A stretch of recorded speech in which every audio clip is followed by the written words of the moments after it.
kabarnya hari ini? Baik. Kalau semuanya dalam keadaan baik, alhamdulillah ya. Ada yang tidak sekolah siapa? Keterangannya ada yang sakit. Kalau misalnya yang sakit, kita doakan supaya penyakitnya tidak ada ya. Karena sebagai manusia itu harus saling menyayangi, selain menyayangi berempati ya. Oke. KM siapa? Coba tangannya. Chelsea.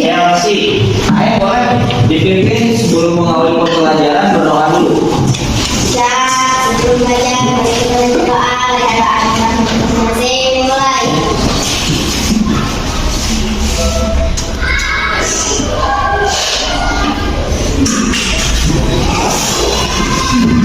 Berdoa selesai beri salam.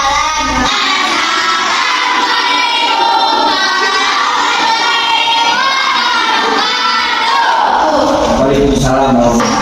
Sebelum memulai pembelajaran PJOTA, kalian sama Bapak dikasih kesempatan untuk membuat keyakinan kelas. Nah, keyakinan kelas itu tujuannya kalian nanti berharap di belajar di kelas 6 itu seperti apa. Nah, seperti apanya berubahnya ke arah yang positif atau ke yang baik, bukan ke yang sebaliknya. Dan kalau misalkan yang gurunya di kelas 5 belajarnya sudah positif, harus diingat. Nah, dalam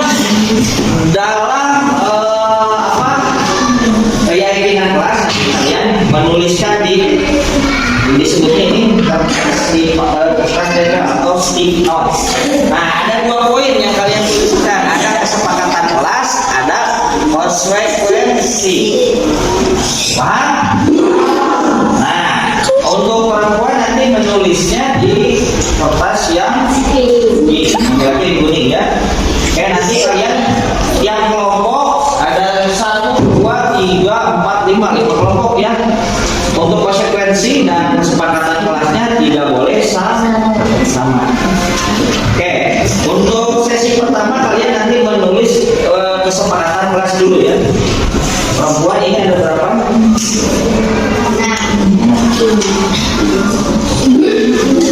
Tolong bagi dulu ke Bapak Ibu.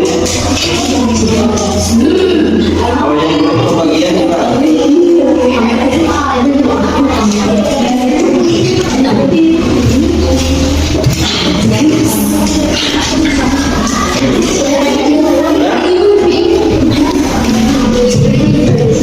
Semua belum?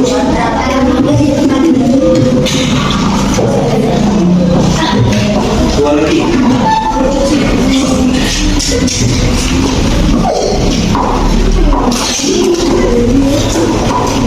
Laki-laki juga dia itu sama bisa yang beda pas konsekuensi.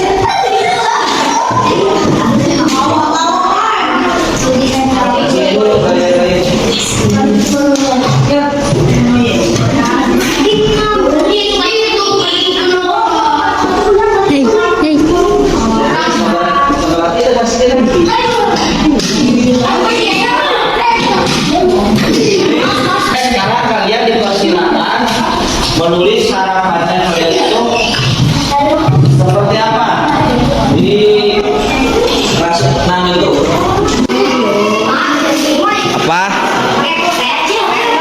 Boleh pakai pulpen, boleh pakai pensil yang ada aja.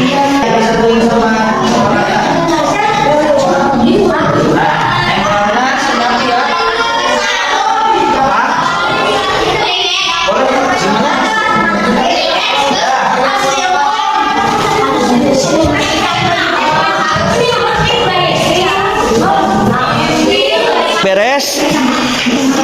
No, Chelsea udah beres. Jangan nanti ditempel di depan. Tidak boleh sama tiap kelompok kecuali sama kelompok lain. Oke. So, Kimar udah.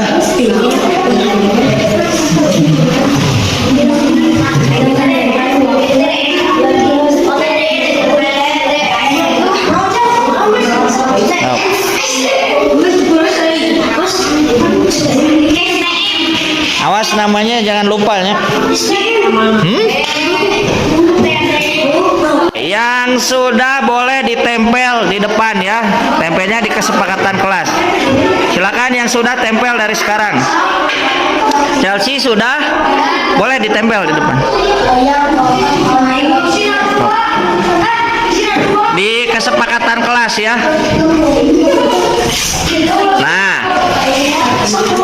Nah gitu. Terus selipin jangan gini di sininya. Nah sip. Nah gitu. Bagus. Satu orang atuh. Bentar.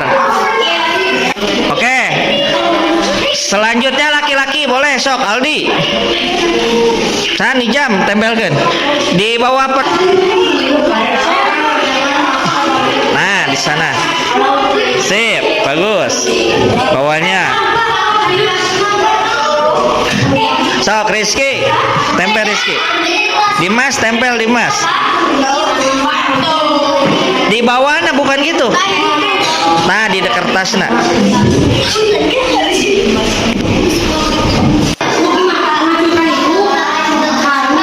Oh, tenang diskusi sok boleh bagus. Oke. Sekarang perempuan kelompok 2 konsekuensinya silakan ditulis ya. Ada yang sudah beres? Chelsea naon? Jika siswa melanggar, oke, nanti aja yang kelompok 5. Silakan konsekuensinya boleh ditulis.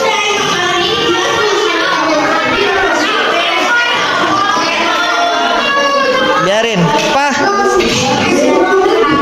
Konsekuensinya kesepakatan kelasnya tadi apa? Kesepakatan sama konsekuensi kalian untuk keyakinan kelas sudah ada ya. Ini. Nah selanjutnya nanti yang disuruh ke depan sama bapak boleh ke depan ya.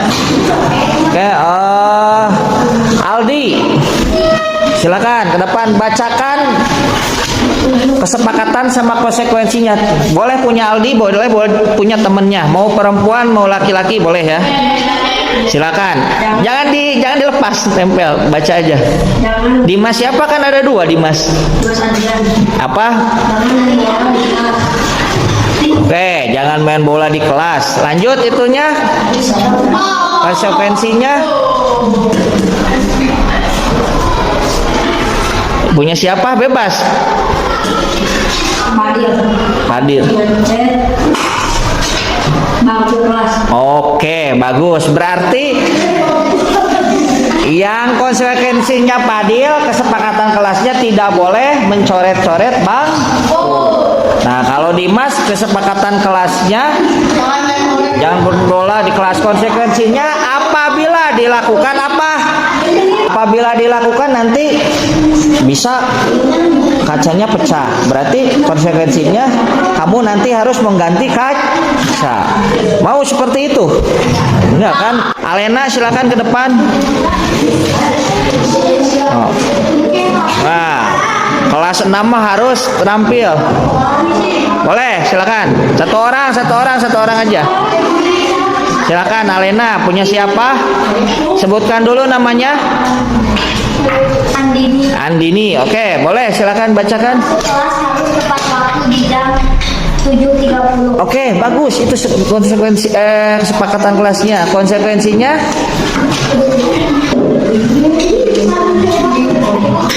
yang peraturan 1 jam.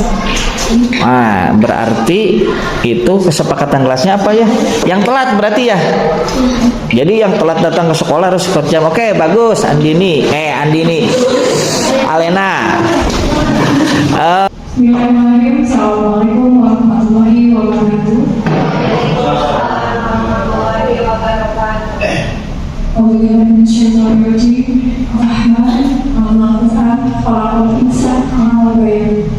Bismillahirrahmanirrahim. Wassalatu wassalamu ala Rasulillah wa mawala.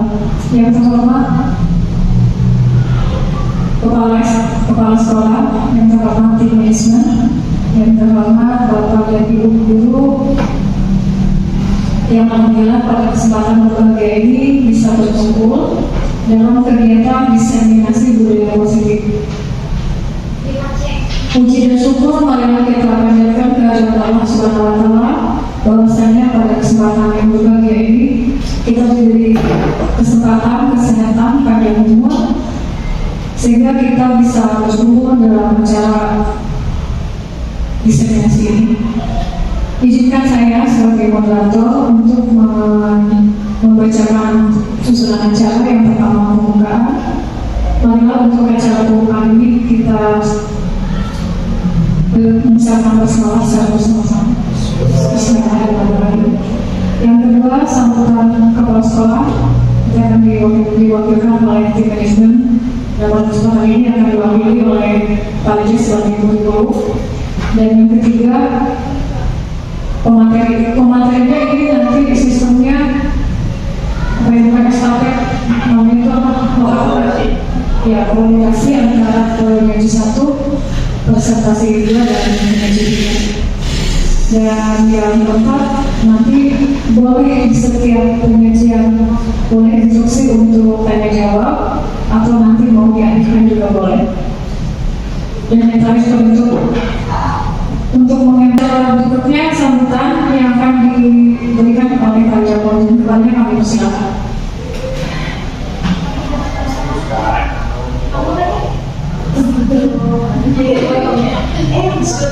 Bismillahirrahmanirrahim. Assalamualaikum warahmatullahi wabarakatuh. Terima kasih kepada Ibu Dimas Emelina yang telah memberi kesempatan. Bapak Ibu, izinkan saya di sini mewakili kepala sekolah untuk memberikan sambutan sedikit.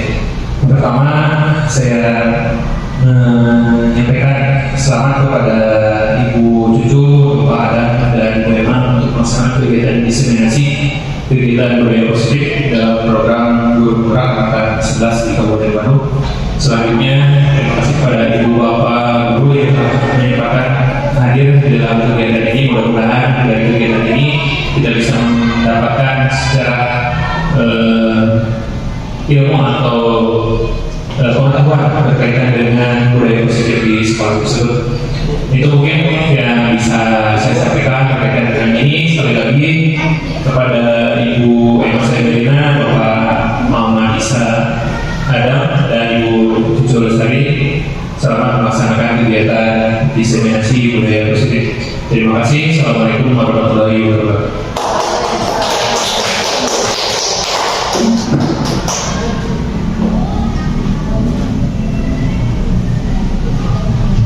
Terima kasih kepada Pak Ija yang telah memberikan sambutannya.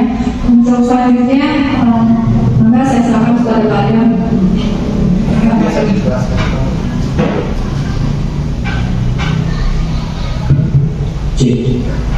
Bismillahirrahmanirrahim. Terima kasih Ibu Moderator, Ibu Bapak.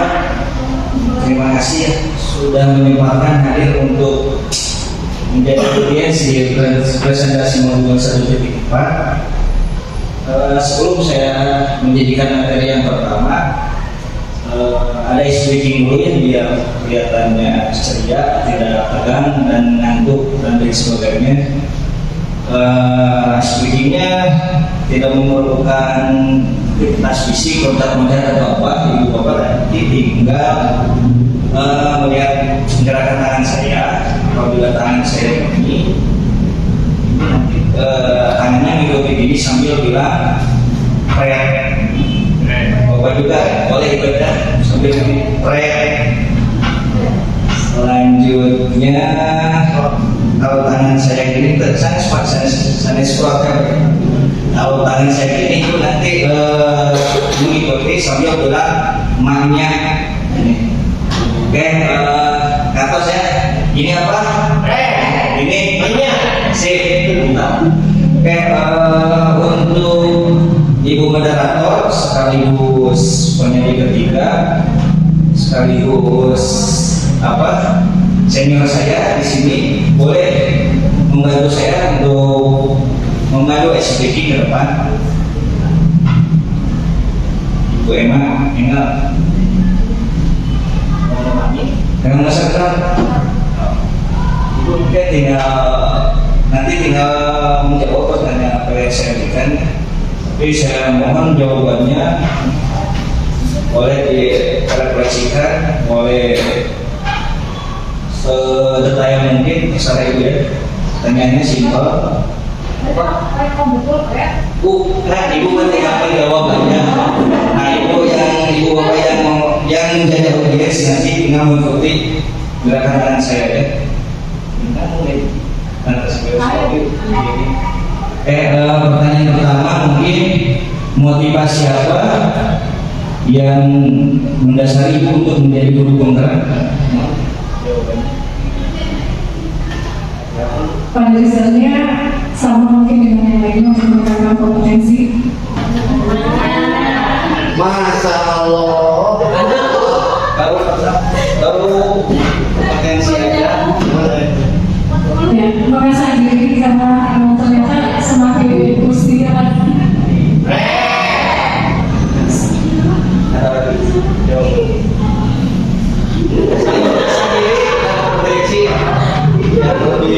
mungkin membuka jejaring pergaulan ya, jadi menambah teman.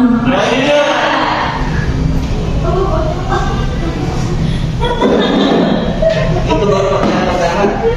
Cukup segitu ada lagi? Ya. Tiga kayaknya cukup, satu meningkatkan kompetensi, yang kedua mengasah diri, yang ketiga memperluas jejaring tanpa pengetahuan. Satu lagi ya bu, santai. Yang tenang bu, kan harus relax. Biar seri aja. Oke, pertanyaan kedua. Coba ceritakan kegiatan ibu dari mulai bangun tidur sampai sekarang ya menjelang sore hari. Jangan jawab cuci piring. Waduh, ini mah asal membuka aja, jadi Boleh. bangun tidur. Terus mandi. Berisik sama aku. Bangun tidur pasti hal yang pertama saya lakukan pergi ke kamar mandi. Banyak. Karena di awal haram. Yang memang kayak setelah sholat, habis ke kamar mandi.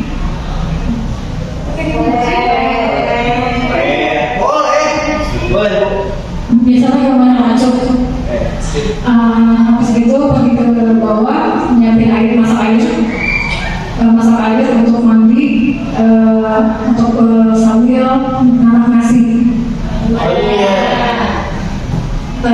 sambil menyiapkan pasakan untuk sarapan ya. Sama siapa?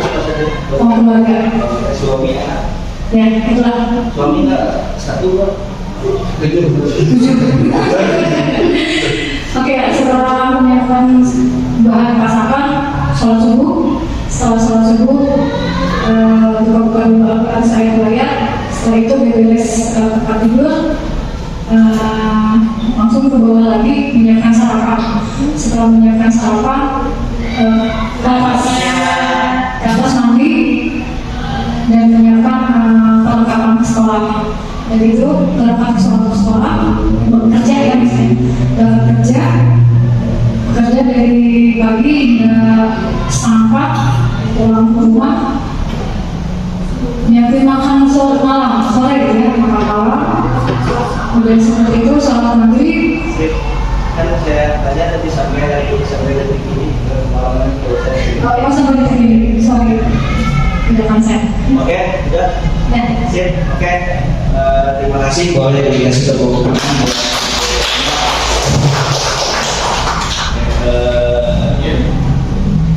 Selanjutnya mengenai aksi nyata muda seperti apa, mengenai diseminasi budaya positif. Saya sebagai pemimpin satu ya, tolong Bu Proper next ke slide selanjutnya. Nah, di sini ada pertanyaan pemantik ya. Nanti ibu bapak boleh bilang setuju atau tidak setuju. Pertanyaan pertama, hukuman dapat mendisiplinkan anak. Setuju atau tidak setuju? Tidak setuju. Oke, terus ya. Karena hukuman itu lahirnya bukan dari kesepakatan dengan anak. Kedua, pemberian hukuman dengan hal positif seperti memecat atau membersihkan halaman sekolah dapat meningkatkan disiplin anak. Setuju atau tidak setuju? Tidak setuju.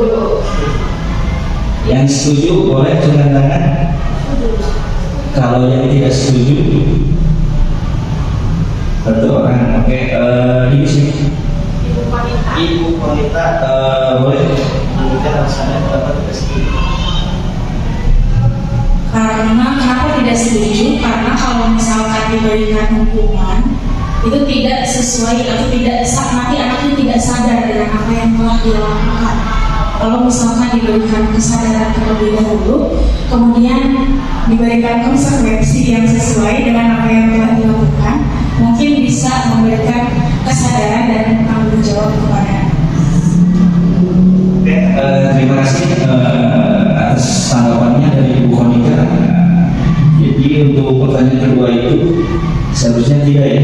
Tadi sudah dijelaskan oleh pemerintah. Nah, mengenai ketiga, memberi penghargaan dapat meningkatkan motivasi belajar anak. Setuju atau tidak setuju? Setuju.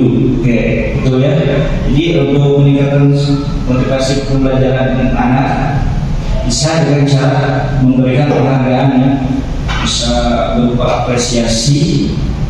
Yang tidak boleh itu memberikan penghargaan berupa hadiah. Oke, next lanjut Ibu Bapak.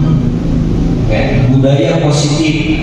Di sini seorang guru harus memiliki kemampuan dan tanggung jawab untuk mewujudkan budaya positif di sekolah melalui penerapan konsep-konsep inti. Poin pertamanya disiplin positif dan nilai kebajikan. 2. Teori motivasi hukuman dan penghargaan atau restitusi. 3. Keyakinan keras. 4. Kebutuhan dasar manusia. 5. Posisi kontrol restitusi. 6. Segitiga restitusi. Next. Ini ada salah satu gambar atau ilusi kontrol perubahan paradigma. Teori kontrol atau teori pilihan, ilusi kontrol. Nah, yang kedua ini digambarkan seorang yang di depan itu seorang guru atau seorang anak atau murid yang di depan. Yang guru apa ya? Oke, itu ya. Nah, ilusi guru mengontrol murid. Ilusi bahwa semua penguatan posisi efektif dapat bermanfaat. Ilusi bahwa kritik dan membuat rasa bersalah mampu menguatkan karakter. Ilusi bahwa orang dewasa berhak memaksa. Next. Selanjutnya mengenai perubahan paradigma, stimulus respon, teori kontrol atau teori pilihan. Stimulus respon ada teori kontrol. Realitas kebutuhan kita sama. Teori kontrolnya realitas kebutuhan kita berbeda. Selanjutnya yang kedua, contohnya semua orang melihat yang sama. Teori kontrol setiap orang memiliki gambaran berbeda. 3. Kita mencoba mengubah orang agar berpandangan sama dengan kita. Kita berusaha memahami pandangan orang lain tentang dunia. Perilaku buruk dilihat sebagai satu kesalahan. Semua perilaku memiliki tujuan. Di sini ada contoh stimulusnya. Next. Oke, mengenai disiplin positif. Nah, Ibu Bapak ada yang tahu definisi atau pengertian disiplin itu apa? Secara sederhana tidak usah, misalkan menurut pakar atau KBBI yang Ibu tahu ya Pak? Boleh tunjukkan tangan yang tahu. Ibu Cucu coba. Boleh berdiri. Arti disiplin menurut saya yaitu melaksanakan peraturan. Akan tetapi disiplin sendiri bisa karena motivasi dari diri sendiri, bisa juga dari orang lain. Gitu Pak menurut saya. Oke, bagus ya. Tanggapan dari Ibu Cucu mengenai disiplin itu yang dimaksud. Oke, mengenai disiplin positif itu ada 3 poin ya. Yang pertama tata tertib, teratur. Kedua kepatuhan pada peraturan. Ketiga hukuman. Nah di sini ada pernyataan menurut Bapak pendidikan ya. Ki Hajar Dewantara. Di mana ada kemerdekaan, disitulah harus ada disiplin yang kuat. Sungguh disiplin itu bersifat self disiplin, yaitu kita sendiri yang mewajibkan kita dengan stres-stresnya. Tetapi itu sama saja, sebab kalau kita tidak cakap melakukan self disiplin, wajiblah penguasaan lain mendisiplinkan diri kita dan peraturan. Demikian itulah harus ada di dalam suasana yang merdeka. Ini menurut saya, tapi menurut Bapak pendidikan ya, Ki Hajar Dewantara. Next. Disiplin positif berasal dari bahasa Latin disiplina, yang artinya belajar. Disiplin diri membuat orang menggali potensi menuju sebuah tujuan apa yang dihargai. Namun dalam budaya kita, makna kata disiplin telah berubah menjadi sesuatu yang dilakukan seorang pada orang lain untuk mendapatkan kebutuhan. Secara kecenderungan umum adalah menghubungkan kata disiplin dengan ketidaknyamanan, bukan dengan apa yang kita hargai atau pencapaian suatu tujuan mulia. Next, disiplin positif. Ki Hajar Dewantara dan Dian mengingatkan disiplin sebagai bentuk kontrol diri, yaitu belajar untuk mengontrol diri agar dapat mencapai suatu tujuan mulia. Di sini pendapat menurut dua pakar ya, pakar pendidikan.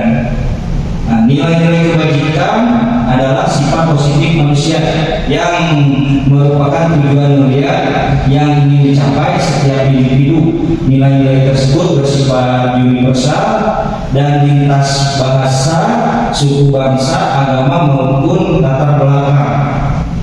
Nilai-nilai kebajikan yang ingin dicapai oleh setiap anak Indonesia kita dengan sesuai jargon Pak Menteri, profil pelajar Pancasila yang berisikan poin beriman, bertakwa kepada Tuhan Yang Maha Esa dan berakhlak mulia, keduanya dalam diri, ketiganya menalar kritis, keempatnya berbineka global, kelimanya gotong royong, keenamnya kreatif. Di sini ada contoh disiplin positif di sekolah yang sudah ada. Di sini dokumentasi dari sekolah saya, kebiasaan sholat duha dan sholat zuhur berjamaah. Ini salah satunya yang ada berkaitan dengan apa kalau kebiasaan sholat orang Malaysia atau religius ya. Oke, untuk penelitian materi pertama dicukupkan sekian. Mohon maaf apabila ada salah kata. Selanjutnya dikembalikan ke ibu moderator.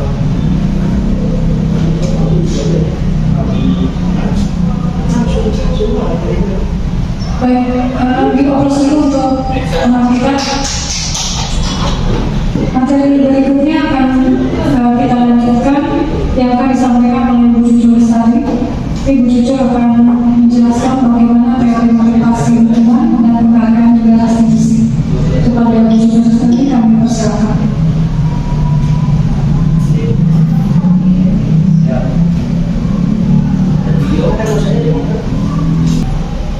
Assalamualaikum warahmatullahi wabarakatuh. Waalaikumsalam warahmatullahi wabarakatuh.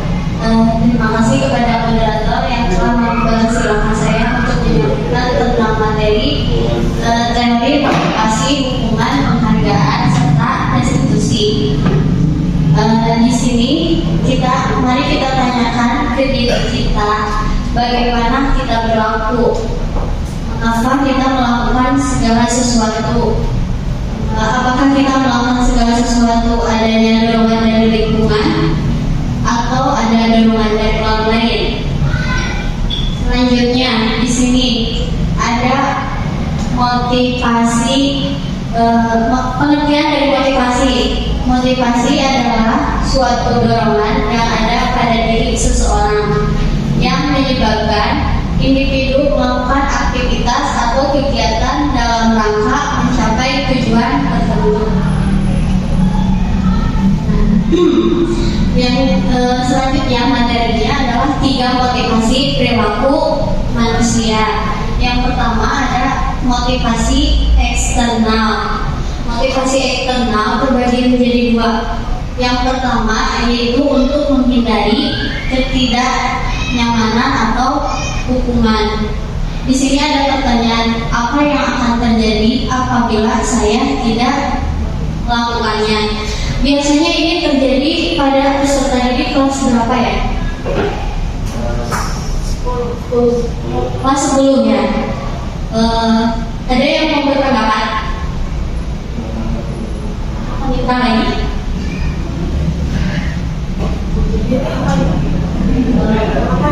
Kenapa siswanya bertanya tentang itu? Ya, biasanya menghindari ketidaknyamanan motivasinya gara-gara itu.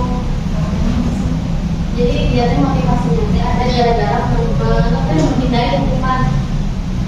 Kan tadi jadi kelas 10. Jadi gara-gara nggak mau menunjukkan kenapa anak-anak tidak mau. Yang bisa dibilang motivasi eksternal itu yaitu untuk mendapatkan imbalan atau penghargaan dari orang lain. Nah ini ada yang punya contoh. Yo, ada nggak? Gak ada. Misalnya jadi boleh Bisa berpendapat. Contohnya apa? Contohnya siswa memotivasi untuk melengkapi tugas-tugas agar mendapat imbalan dengan berbentuk nilai gitu contohnya. Baik, terima kasih Bu Desa. Nah itu salah satu contoh motivasi eksternal karena ingin mendapatkan imbalan atau penghargaan dari orang lain. Ya.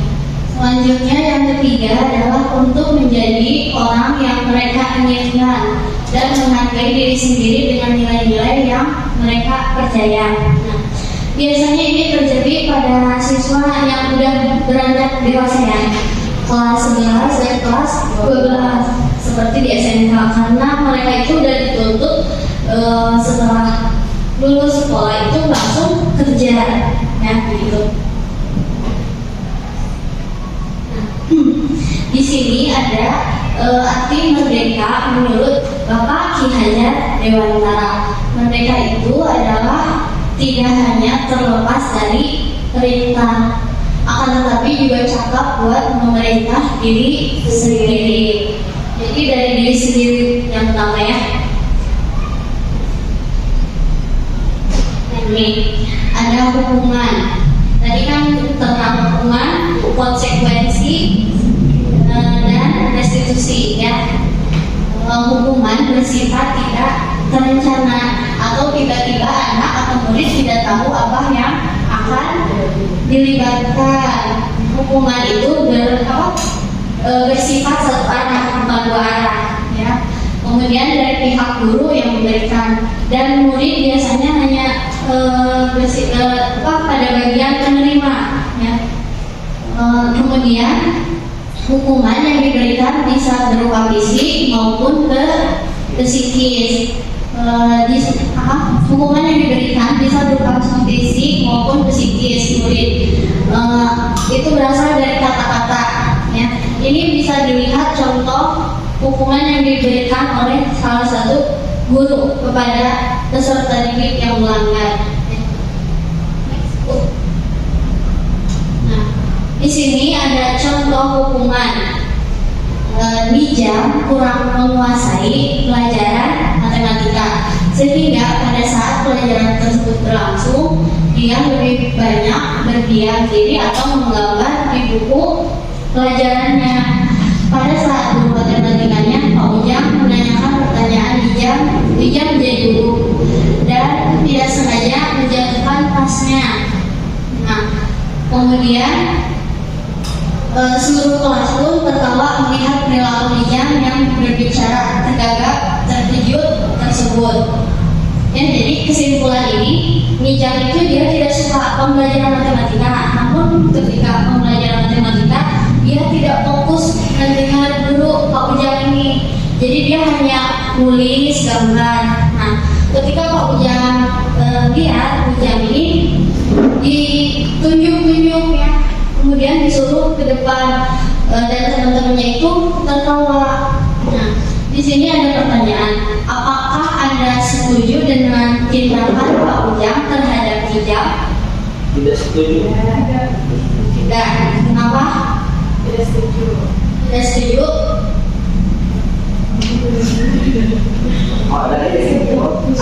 Kenapa tidak setuju atas tindakan Pak Ujang? Karena pertama, si anak itu ketika sama Pak Ujangnya disuruh ke depan dan mengerjakan soal di depan, dia belum tentu bisa, karena kan tadi dia tidak melihat atau tidak mengikuti pelajaran, dia malah gambar dan menulis hal-hal yang tidak berhubungan dengan mata pelajarannya. Jadinya ketika dipanggil oleh Pak Ujang, otomatis dia malu karena ditertawakan. Nah dari situ anaknya merasa psikisnya mungkin kena ya, karena udah nggak bisa, terus ditertawakan, jadi seperti menjadi objek tertawaan kelas, jadi begitu.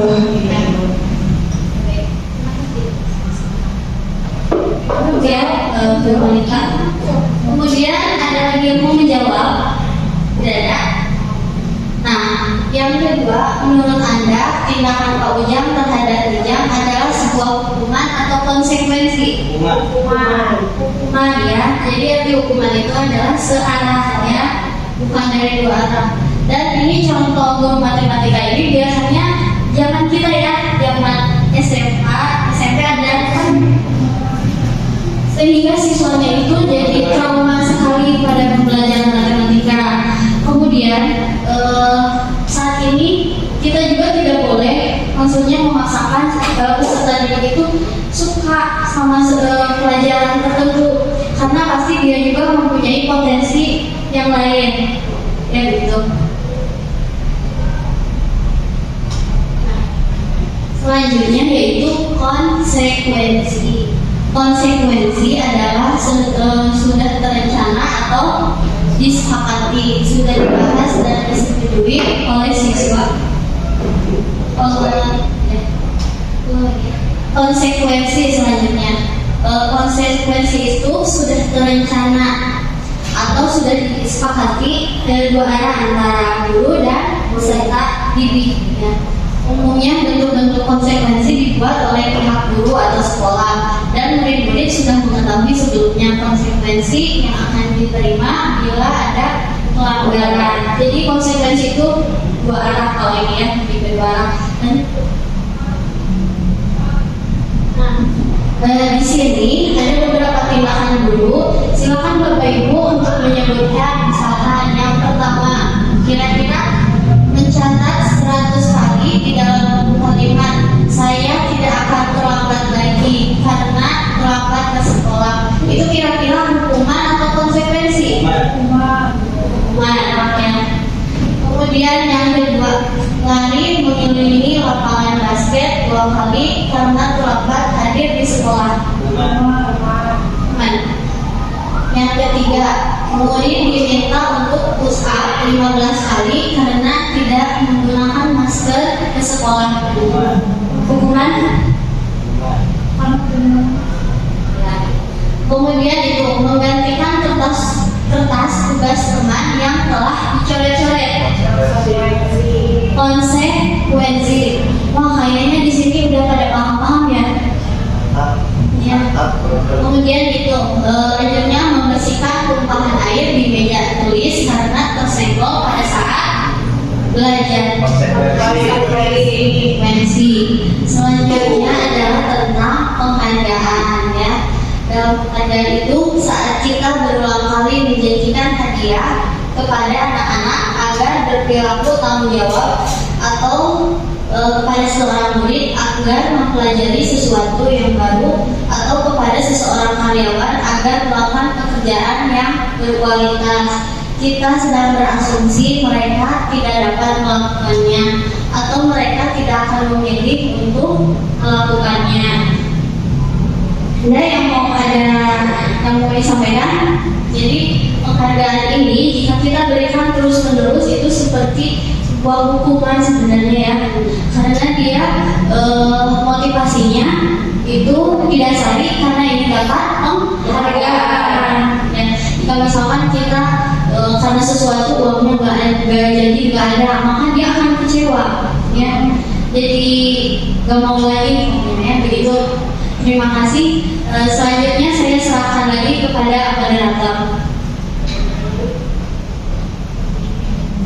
Tepuk tangan dulu untuk ibu.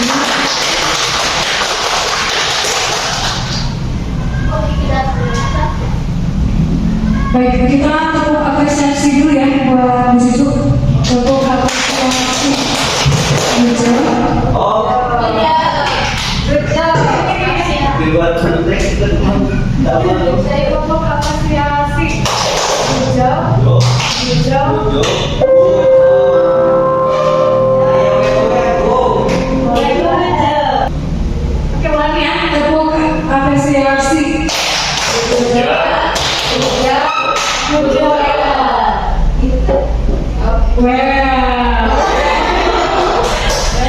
Terima kasih. Selain saya moderator pada kesempatan ini juga saya akan menyampaikan materi yang ketiga, masih nyambung dari Ibu tentang dihukum oleh penghargaan. Asa aneh ya kalau mendengar penghargaan, tapi apa ya? Apa dihukum? Karena kalau mendengar kata dihukum itu asumsinya seperti hal yang sangat menakutkan. Kenapa hampir sama? Mungkin di sini belajar ketulusan, mungkin ya, arti dari sebuah ketulusan. Ada jangan jauh-jauh, jangankan di siswa, padahal sesama kita juga mengajar kalau orang libur dari sekolah masa bukan dihargai atau gimana ya, itu susah sekali juga mereka katakan.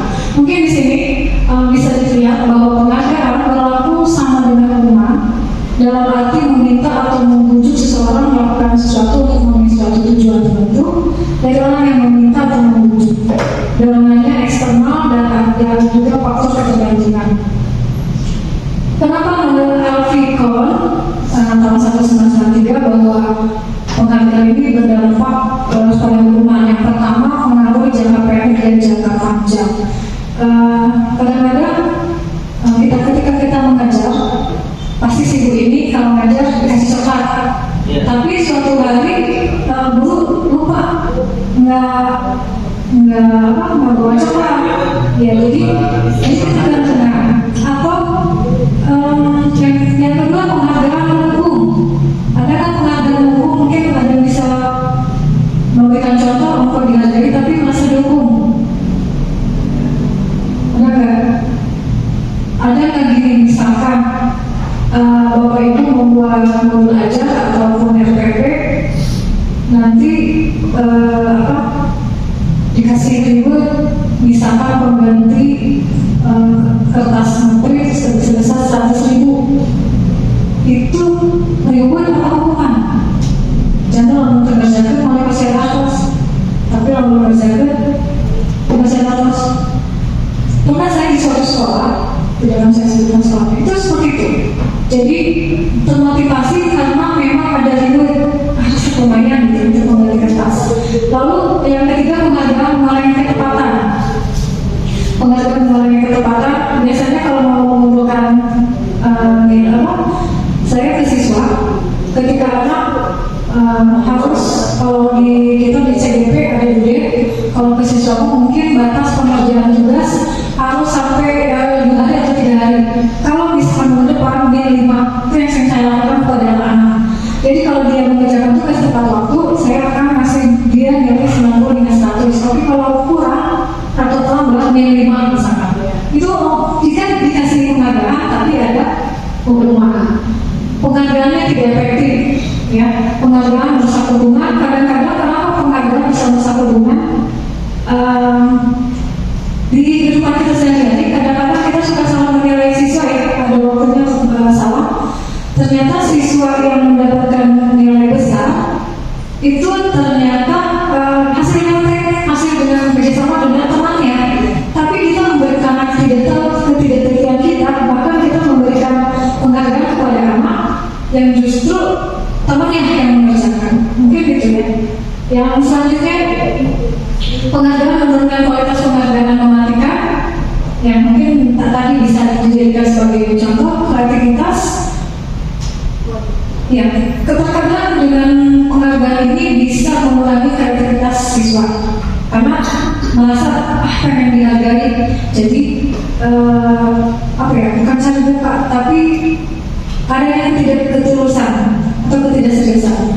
Penghargaan mengurangi motivasi intrinsik, jadi dari dalam ya tadi yang ketulusan. Next. Nah ini apresiasi atau pengakuan. Terkadang dengan kata-kata good job saja langsung senang, atau sesuatu hal kata-kata yang sederhana, wow, hebat, luar biasa. Saya bertemu dengan beberapa ibu guru yang hebat, padahal kita tidak merasa hebat, tapi karena sudah dikatakan hebat, termotivasi untuk menjadi hebat. Jadi hanya dengan kata-kata saja kita sudah merasa diapresiasi, apalagi lebih dari itu. Kayak ada kata-kata dalam memberikan apresiasi pengakuan, kalau diingatkan berlahap. Ini ada kata C-nya, tadi pengakuan secara khusus, jadi itu untuk pemberian. Yang kedua pengakuan secara pribadi, itu juga pemberian. Jadi pengakuan itu ada yang diberikan oleh sekelompok orang atau organisasi, tapi juga ada yang secara pribadi. Yang kedua pengakuan kepada semua murid. Yang keempat pengakuan secara konsisten, itu fokus pada proses. Jadi yang namanya apresiasi itu ada yang khusus ke siswa, memang dia luar biasa, tapi juga ada yang secara pribadi. Dan bahkan untuk agar tidak terjadi membeda-bedakan murid yang satu dengan yang lain, kita memberikan apresiasi untuk semangat. Wah hebat, kelas ini adalah kelas hebat yang pernah ibu temui. Kan malah jadi senang, gitu ya. Anggota seperti itu kembali lebih jadi senang gitu. Oke, next. Contoh apresiasi pengakuan. Ini mulai dari kata pembukaan. Kemarin saya perhatikan, lalu nilai kebajikannya rasa empati besar sekali situasinya pada saat menolong murid baru di kelas kita. Biasanya kalau ada murid baru lalu diperlakukan dengan perhatian khusus karena dia merasa nyaman di kelasnya. Saya menghargai nilai kebajikannya, kepedulianmu, lalu situasinya pada saat kamu membantu teman-temanmu di tugas kelompok. Yang ketiga, terima kasih untuk nilai kebajikannya, rasa tanggung jawabmu, situasinya pada saat kamu membuat kertas-kertas yang berserakan di lantai. Jadi mungkin ini adalah sambung menyambung dari kata-kata yang pembukanya ini, unsur nilai kebajikan ini, dan situasi yang digambarkan seperti tersebut. Oke, next. Nah ini yang tadi didiskusikan oleh Ibu Wanita sebagai guru BP, dan ini sebetulnya juga sangat penting tidak hanya Ibu Wanita, tapi juga ada sangkut pautnya dengan proses kesiswaan dan juga wali kelas ataupun guru. Ya, semua guru sebetulnya harus menguasai teori restitusi. Karena sekarang ini lagi ingin ya, restitusi ini lagi dibuat-buat. Apa itu restitusi? Restitusi adalah proses menciptakan kondisi bagi murid untuk memperbaiki kesalahan mereka, sehingga mereka bisa kembali pada kelompok mereka dengan karakter yang lebih kuat. Itu menurut dosen tahun 2004. Dan restitusi ini juga merupakan proses kolaboratif yang mengajarkan murid untuk mencari solusi untuk masalah mereka dan membantu murid berpikir tentang orang seperti apa yang mereka inginkan dan bagaimana mereka harus memperlakukan orang lain. Jadi proses restitusi ini kadang-kadang kalau dulu ada anak yang salah, saya ini ya, sebelum saya tahu teori ini, justru kita menyalahkan anak. Oh ini kamu, biasanya kamu gini-gini. Ternyata itu tidak menimbulkan efek jerah, bahkan mendendam dan ikut dengan kata-kata guru kita. Tapi dengan teori restitusi ini, anak selain dia introspeksi, tahu dan sadar dengan kesalahannya, dia bisa mencari jawabannya sendiri bahwa dia salah. Ya, next. Kasus yang satu ini adalah kasus yang pertama sering di luar kelas ketika jalan pembelajaran, dan kasus yang kedua tidak fokus sama pembelajaran. Jadi biasanya penyakit di semua sekolah, ya, mau tingkatan apapun, kamu juga datang, Bu, maaf saya permisi, saya di absen tuh cek. Kalau di absen cek, mampu cek jelas, permisi, mensa jelas, nggak datang lagi. Ya, ke kantin atau kadang-kadang anak SMA tuh sekarang sudah ada yang merokok ya. Mereka tuh misalkan ke masjid dan ada yang suka mengakui kayak gitu, dia pernah melihatnya. Nah ini kasus ini sering sekali ditemui di setiap sekolah. Kalau ditanya, kenapa kamu permisi? Kenapa kamu tidak belajar? Bu, udah apa? Rasanya kayak gitu. Saya mau ke kantin dulu, atau saya mau buang air kecil. Sedangkan di sekolah kita tuh kondisinya kamar mandinya jauh, atau kamar mandinya sehingga menjadi alasan masuk keluar dari sekolah mencari ilmu yang lebih jauh. Yang kedua, kasus tidak fokus saat pembelajaran itu PC. Kadang-kadang walaupun dari awal sudah dibuat kesepakatan kelas ataupun keyakinan kelas, tapi pada kenyataannya mereka tidak konsisten. Hanya waktu 1 minggu pertama atau 2 minggu selanjutnya dia tetap tidak fokus, dia tetap lihat HP. Bahkan dia senyum-senyum sendiri, main TikTok sendiri, sama sadar seperti itu ya. Jadi memang anak-anak sekarang itu tidak bisa terlepas dari gadget. Oke, next. Ini ada klasifikasi identitas gagal dan identitas sukses. Kenapa di klaster seperti ini? Ini untuk memudahkan kita untuk mempelajari hukuman dan konsekuensi atau restitusi. Tadi kalau Bu Cucu menjelaskan dua hal, hukuman dengan konsekuensi, mungkin dengan saya ditambah dengan restitusi. Kita amati kata-katanya, karena dengan kata-kata kita bisa merespon sesuatu yang menyakitkan harus terjadi. Jadi kalau hukuman itu efeknya ada hal yang menyakitkan, statistik, ya, atau juga kadang-kadang tidak nyaman saat hati. Kan ada anak yang itu 1 atau misalkan 10 jam. Kalau dulu waktu saya jadi siswa, anak itu 10 jam harus 10 seri. Kalau bisa seri nanti 10 dikali 10, 100. Kadang-kadang anak itu hitungnya 1, 2, 5, 7, 10, 20 gitu seperti itu.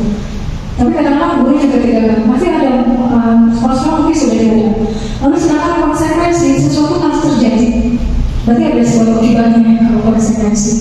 Kalau restitusi merupakan pilihan. Kalau anak berbuat salah, dia nanya dulu, misalkan adik, kamu terlambat ya? Iya Bu, saya terlambat. Lalu kenapa kamu terlambat? Saya terlambat karena bangunnya kesiangan Bu. Nah lalu kasih pilihan, baguskah itu buat kamu kalau kesiangan? Tidak Bu. Terus untuk selanjutnya, kamu apakah akan kesiangan lagi? Tidak Bu, saya akan usahakan. Gimana caranya? Nanti saya akan minta ibu saya untuk membangunkan saya, dan gimana kalau misalkan kamunya susah bangun, mungkin saya nanti akan pasang alarm. Jadi dia terus diekspor. Jadi ada pilihan, ada indikasi untuk selalu menemukan cara. Jadi kita langsung, hei adik kamu kesiangan, lagi kesiangan dan kesiangan terus. Dia nanti udah tahu kesiangan, dia udah kerja begitu, udah ada di luar dan kesel. Nah itu dia nanti harusnya diekspor dulu, ditanya itu kasih susu gitu. Yang kedua, tidak nyaman untuk murid atau anak untuk jangka waktu yang panjang. Biasanya anak itu suka ingat kebaikan kita ataupun kebutuhan kita sepanjang jalan itu ibu. Sama si ibu ini pernah di Indonesia ya. Saya pernah ketemu dengan anak, dan sekarang dia menjadi jualan di sebelah di yang di MP itu. Ternyata dia pernah saya yang di depan setelah, karena dia tidak mengerjakan tugas. Setiap pertemuan tidak mengerjakan tugas, saya selalu suruh di depan dan dia jongkok sampai mendengarkan. Dia ketika ketemu, Bu, kayaknya kita tapi pernah kapalnya dihukum sama ibu. Jadi sepanjang ayat apa yang kita lakukan dia tahu. Itu anak itu seperti itu. Nah ini efek daripada hukuman. Sedangkan kalau konsekuensi, sebetulnya yang tadi juga karena tidak mengerjakan tugas, dia dukung, dia diberikan sanksi. Itu juga sebetulnya bagian dari konsekuensi. Kadang ada konsekuensi itu dengan hukuman beda tipis ya. Ada, cuma bedanya mungkin ada dua pihak yang terlibat itu tadi kata Bu Cucu. Ada dua pihak. Kalau hukuman gimana saja sebagai seorang guru,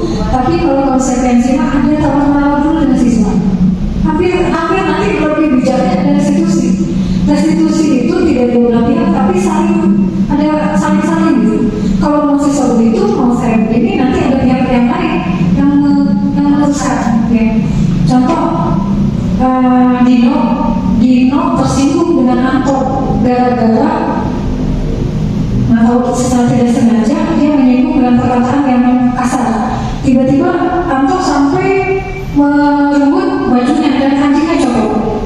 Lalu dipanggil sama karena ribut, jadi dipanggil lalu nanya, kenapa kamu Anto? Ibu ini Dino, kenapa kamu boleh kancingnya sampai copot? Itu Bu Dino nanti apa ya namanya? Menarik baju saya sehingga kancing saya copot. Kenapa Dino? Habis Bu Anto menyinggung saya, dia berkata kasar pada saya. Terus kamu sekarang gimana? Kamu sebenarnya merasa salah. Ya Bu, saya mengakui saya salah karena saya kelepasan sampai malah menjebak bajunya dan hingga kancingnya copot. Terus sekarang kamu maunya gimana? Nanti biar saya ganti aja kancingnya Bu. Gimana kamu Anto? Setuju nggak? Bu, kalau diganti lalu siapa yang masangin? Nanti kalau ibu saya marah karena kancing tidak ada, saya nggak mampu dimarahin sama ibu saya. Kalau gitu kamu maunya apa? Saya mau kancingnya terpasang. Ya udah itu, jadi artinya ada komunikasi. Nah lalu gurunya itu nanti menangani. Ya udah kalau gitu kamu pasangin. Terus saya nggak bisa menjahit. Itu sih Pak Reja. Pak Reja kan guru tata busana, kamu latihan aja sama Pak Reja misalnya. Ya jadi terus jadi seorang guru itu tetap anak yang ngasih solusi dua-duanya, tapi guru juga mengarahkan. Itu restitusi. Oke, next. Sekarang keyakinan kelas. Ini biasanya dalam pelajaran pertama, selain kesepakatan kelas, kita mau keyakinan kelas. Keyakinan sama nggak keyakinan kelas sama kesepakatan? Ternyata berbeda. Kalau keyakinan kelas itu lebih ke munculnya nilai-nilai kebajikan. Ya. Mengapa tidak peraturan saja? Mengapa harus keyakinan kelas? Mengapa kita memiliki peraturan harus menggunakan hewan bila mengendali kendaraan roda dua? Ini satu pertanyaan. Ada yang tahu nggak? Mengapa tidak peraturan saja? Mengapa harus keyakinan kelas? Ada yang bisa bantu?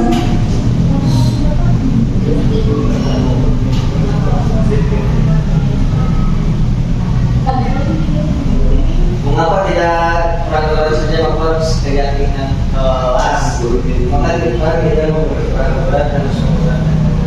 Dengan contoh, mengapa kita memiliki peraturan harus menggunakan helm bila mengendarai kendaraan roda dua? Jadi dari pertanyaan yang di bawah, nanti kita bisa menjawab mengapa tidak peraturan saja, mengapa harus keyakinan kelas. Mungkin ini dua sisi yang berbeda. Kalau di atas tentang kelas, kalau di bawah, bagaimana kita di jalan? Boleh?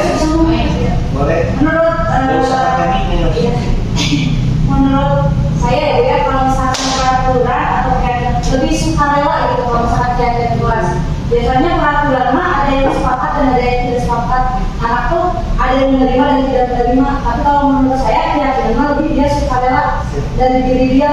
Tinggal dari Itu sih tadi. Luar biasa, betul sekali. Jadi saya pernah belajarnya. Oke, next.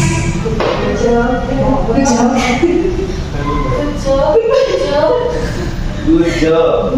Nah ini kesepakatan kelas. Jadi contoh dari kesepakatan kelas, Datang tepat waktu. ya datang tepat waktu, mengucapkan salam, menjaga kebersihan sekolah, berdoa sebelum dan sesudah kegiatan, aktif dalam pembelajaran, tertib. Biasanya di setiap sekolah, selesai kelas, awal-awal selalu kata yang sering muncul ini. Kesepakatan kelas lainnya, Bu, boleh bertanya mengenai kesepakatan kelas? boleh. Kalau misalkan kan saya di satuan pendidikannya di sekolah dasar ya, misalkan di kelas tinggi dan kelas bawah bisa disamaratakan ya. Harus yang Maksudnya namanya kelas tinggi itu makin 6, kelas bawah, kelas atas bisa tinggi 6, kelas bawah 321. tidak bisa.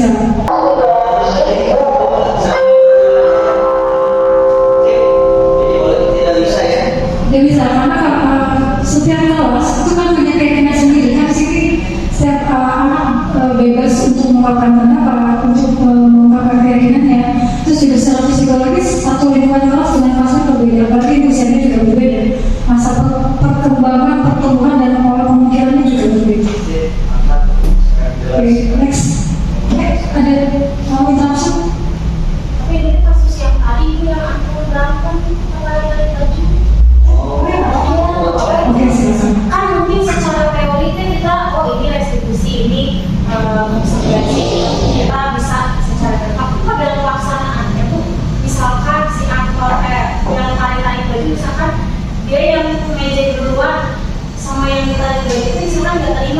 cuma mungkin dengan verbal, kalau fisik kan udah sampai ke badan. Soalnya ada yang terima sama dulu. Tapi dia kan kayak misalkan anak-anak tuh remaja pada umumnya Pak belum puas kalau dia tidak melakukan tindakan fisik yang sama.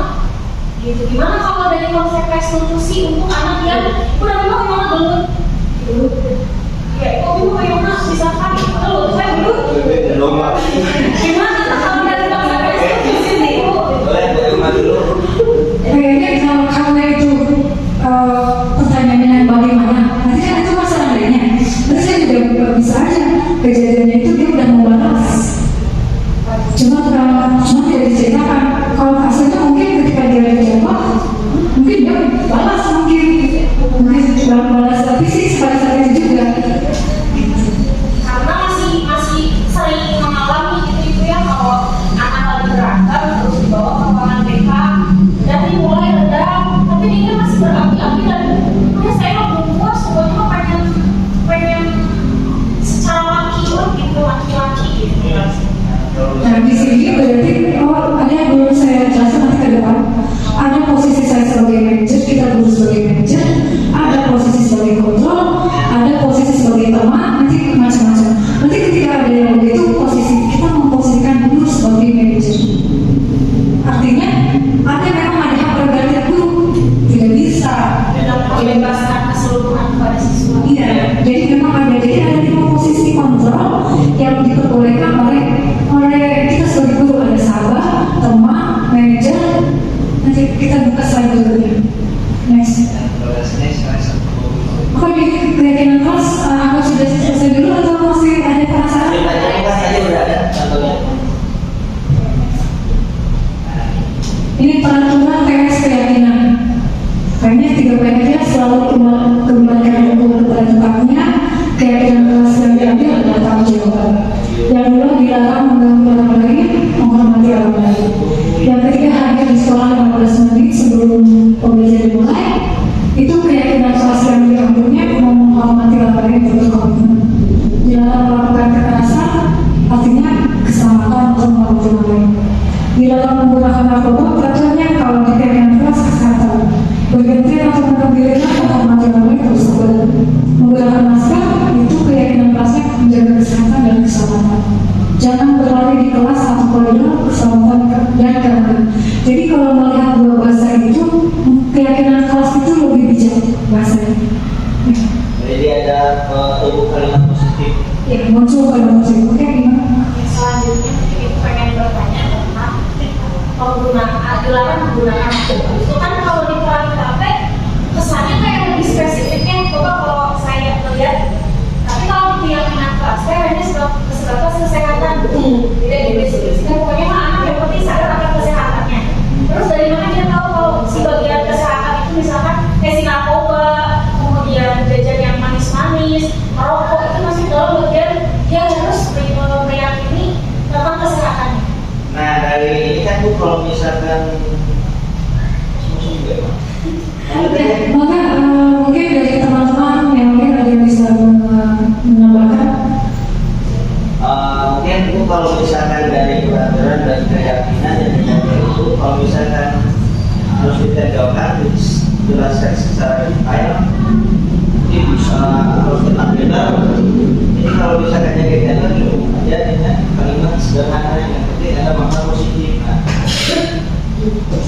Untuk menjelaskan ke anaknya kita sebagai guru harus mempunyai posisi kontrol atau manajer atau menjelaskan bahwa penyalahgunaan narkoba atau narkotika itu akan ada dampak kesehatannya, gitu ya penjelasan.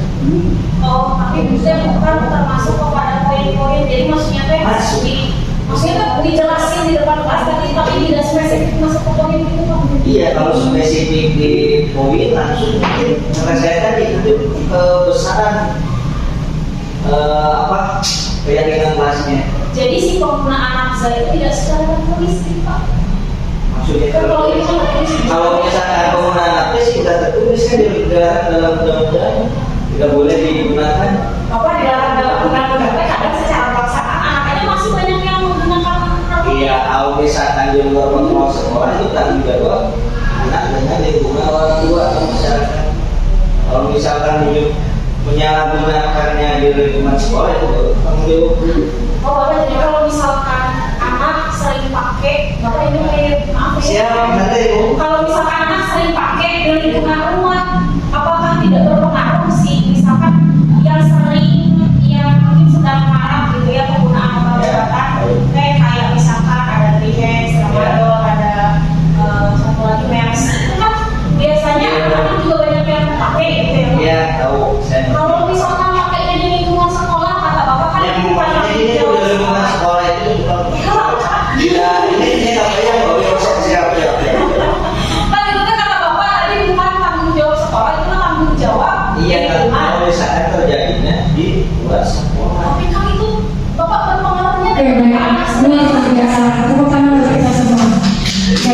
ada ujungnya, tapi akan saya simpulkan. Oke. Ini dilarang menggunakan narkoba.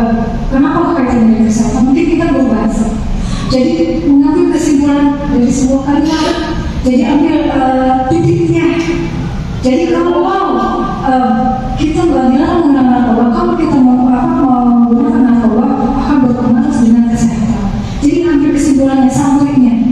Kalau dia tadi bahasa itu aja sederhana. Kalau dari bahasa itu Lebih sederhana. Jadi kalau juga kalau misalkan harus membawa anak ke sekolah susah kan? Kayaknya jauh rumahnya. dulu sebelum kurikulum merdeka, kurikulum bukan KTS yang poin-poin itu setiap satu poin itu detail banget dan itu tidak diindahkan oleh anak-anak.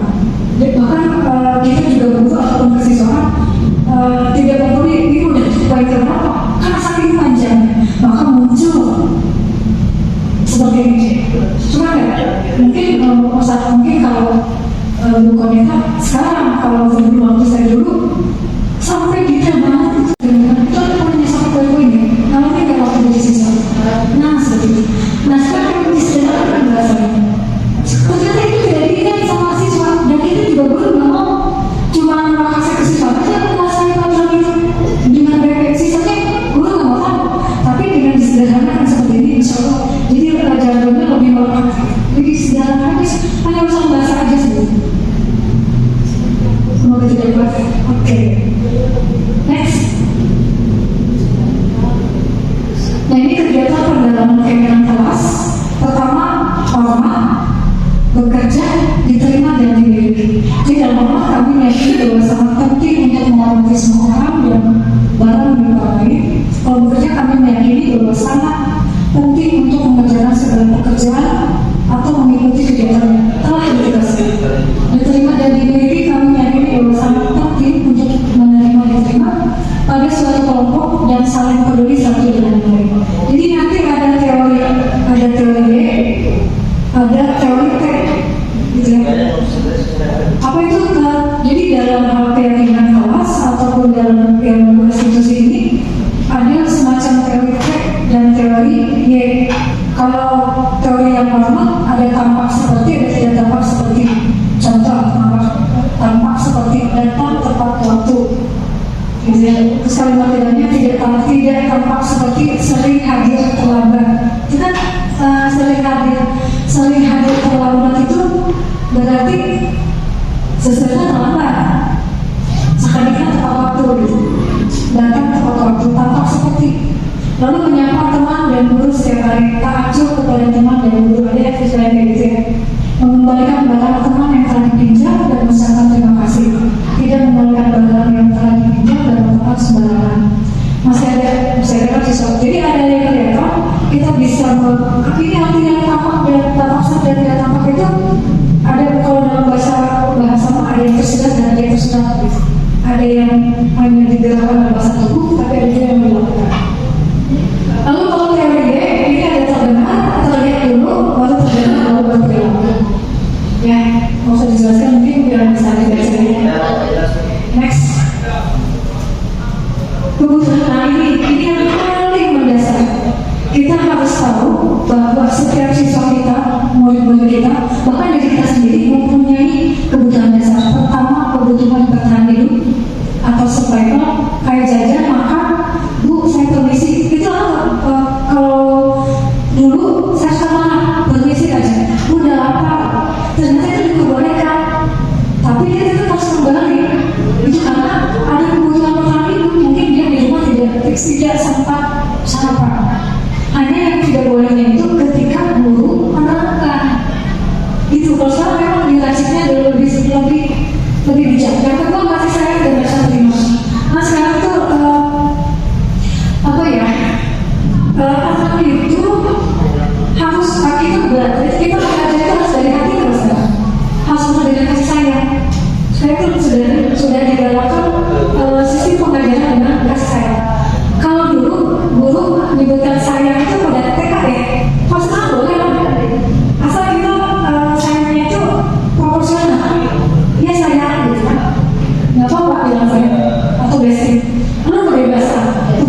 pilihan jadi anak sekarang boleh memilih. Memang kesannya itu tidak tegas, kesannya tidak tegas, tapi memang seharusnya anak harus memilih. Jadi ada pilihan kesenangan, kebutuhan merasa senang, dan kekuasaan. Kebutuhan perempuan atas kemampuan ini anak itu harus diapresiasi. Setiap ada kelebihan dan potensi yang ada dalam diri anak. Oke, next. Apa bagian apa semuanya? Kembali lagi ke slide sebelumnya. Boleh, silakan. Seperti saya sedang dikasih workshop itu, misalkan sedang pada poin kebutuhan bertahan hidup atau survival, dicontohkan oleh Bu Emma tadi, biasa hikmat orang kan misalnya guru saya ada anak kelas pagi, ketika guru sedang tidak menjelaskan, kalau anaknya mau pergi jajan pergi membeli makanan untuk dia bertahan, itu diperbolehkan. Bu gimana kalau semisal ketika guru udah beres menjelaskan, kemudian dua orang mengandung keluar sebagai rekan, terus yang lainnya kan ada itu boleh jajan gitu, semuanya kan pengen jajan karena semuanya lapar. Oke, kalau gitu kita kembalikan dengan kesepakatan kelas sama keyakinan. Ya, ya, konsisten dulu dari awal. Sebagai guru sebetulnya kontrol dan jangan mungkin dibolehkan keluar. Kan keluar 2 orang yang dikasih batas 3 menit. Terus kalau misalkan ada yang lapar lagi, boleh titiplah teman-teman dulu. Ayo bisa, itu solusinya. Jadi kita harus diperkuat dengan tersebut. Boleh keluar, izin makan makanan, tapi dengan jangka waktu sekian. Itu jadi kuatkan dulu. Jadi kemungkinan yang terjadi itu digali dulu dengan anak sebelumnya. Berarti itu kalau misalkan boleh keluar buat membeli makan dengan jangka waktu sekian, itu kan peraturan itu di waktu dikasih peraturan kemudian 5 menit. Ya, memang sih ujung-ujungnya peraturan, tapi ini lebih ke kesepakatan. Ada kesepakatan bersama. Ini maksudnya ada keyakinan bersama dulu. Tapi secara gamblang kalau di lapangan jarang ada siswa yang bu saya mau keluar berjajan, mereka nggak berani paling mau ke WC ya, karena kan tidak diperbolehkan kecuali di awal dibilang diperbolehkan, dia akan jujur ya kan? Iya. Ini yang boleh dicontohkan. Misalkan ada kasus anak yang habis sakit harus obat, nah belum sarapan terlebih dahulu, jadi gurunya harus ngasih kebijakan dengan harus kebijakan mengisi uangnya dulu untuk jajan. Itu mungkin Beda konteks deh, banyak orang metode konteks maksudnya. kebanyakan yang sama kerja sama berdoa. Masih banyak yang sih badan jalan dulu. Oke, mungkin nanti dijawab saya menjelaskan posisi kontrol ini. Nah, yang ada di sini penjelasannya. Ini ada sebuah kasus, Ibu Bella guru wali kelas 5 di SD Ciganjur 3 sedang bingung menghadapi kelas salah satu murid kelasnya, Dimas. Beberapa anak kelas 5 telah datang ke ini dan menurut Ayus yang seringkali meminta bekal makan siang, meminta makan siang mereka dengan paksa. Jika Anda menghadapi situasi seperti Ibu Bella, apa yang akan Anda lakukan? Menurut Anda kira-kira apa alasan Ayus melakukan hal itu? Lapar dan orang tuanya tidak membawakannya bekal makanan siang, ini merupakan kebutuhan untuk bertahan hidup. Nah, ya, yang kedua, merasa senang temannya jadi memperhatikan dia. Ini berarti kebutuhan dalam kasih sayang dan rasa diterima. Merasa hebat karena temannya menjadi takut dengan dia dan menuruti keinginannya. Ini berarti kebutuhan dan kekuasaan. Merasa bosan dengan bekal makanan yang dibawa, iseng saja dan dia menikmati ekspresi wajah teman-temannya yang kesal. Ini adalah kebutuhan akan kebebasan. Ada 2, kisah kebebasan, kisah kesenangan. Ya. Jadi dengan kasus ini ada kebutuhan dasar yang tersirat. Yang tadi lapar, berarti kebutuhan survival. Malah senang karena dia bisa merebut makanan dari temannya. Itu berarti merasa sayang dia, merasa diperhatikan. Lalu merasa hebat karena takut temannya, jadi kalau tidak dulu dia takut, berarti kekuasaan. Gitu. Dan selanjutnya next. Nah ini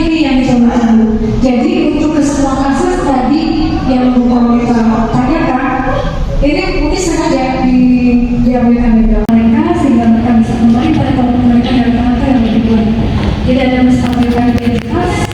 Setiap orang itu pasti pernah melakukan kesalahan, dan kamu bukan satu-satunya yang pernah melakukan hal ini. Pada dasar kesalahan, kamu pasti punya alasan mengapa melakukan itu adalah cara yang lebih baik, efektif untuk mendapatkan apa yang kamu butuhkan. Menanyakan keyakinan, cara apa yang telah kamu sepakati, dan kamu ingin jadi orang yang seperti itu. Udah beres, alhamdulillah. Demikian mungkin paparan yang terakhir ya, sebagai keyakinan kelas dan juga teori selisih dari paparan pertama dan kedua juga ketiga serta paparan refleksi atau kesimpulan. Poin yang pertama, jika guru telah menerapkan segitiga revolusi dan memposisikan diri sebagai manajer, maka budaya positif di lingkungan sekolah dapat tercipta sehingga dapat menumbuhkan motivasi intrinsik siswa. Lalu poin yang kedua, jika budaya positif telah membudaya di lingkungan sekolah, maka akan tercipta lingkungan yang aman, nyaman, dan menyenangkan untuk tumbuh kembang bestari. Dah, Bu. Baik, terima kasih untuk pertemuan kali ini. Cukup sekian, mohon maaf apabila ada kata-kata yang kurang berkenan. Sebagai akhir dari pertemuan ini, mari kita ucapkan alhamdulillah. Alhamdulillahirabbil alamin. Bismillahirrahmanirrahim. Assalamualaikum warahmatullahi wabarakatuh.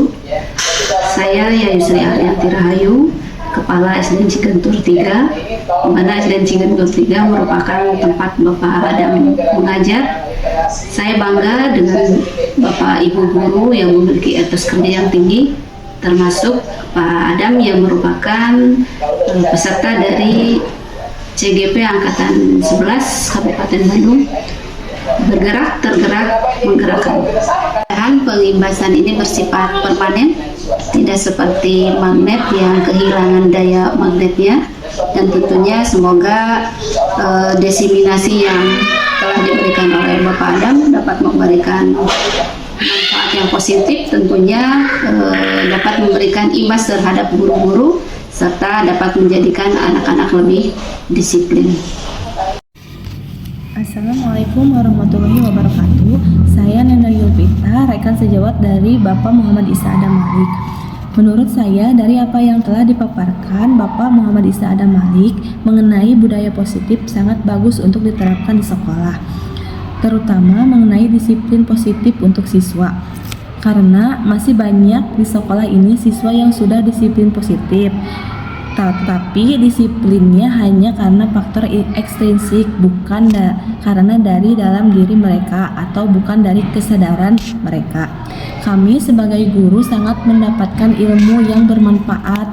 Kami para guru jadi mengetahui bagaimana cara memposisikan diri kita kepada siswa. Apakah kita sebagai pemberi hukuman, atau sebagai pemantau, atau sebagai manajer. Kemudian kami jadi mengetahui bagaimana menanamkan perilaku disiplin intrinsik di dalam diri siswa, sehingga siswa dapat melaksanakan budaya positif karena kesadaran mereka. Semangat buat Bapak Muhammad Isa Adam Malik. Semoga kita dapat berkolaborasi di disiplin positif lainnya. Terima kasih. Wassalamualaikum warahmatullahi wabarakatuh.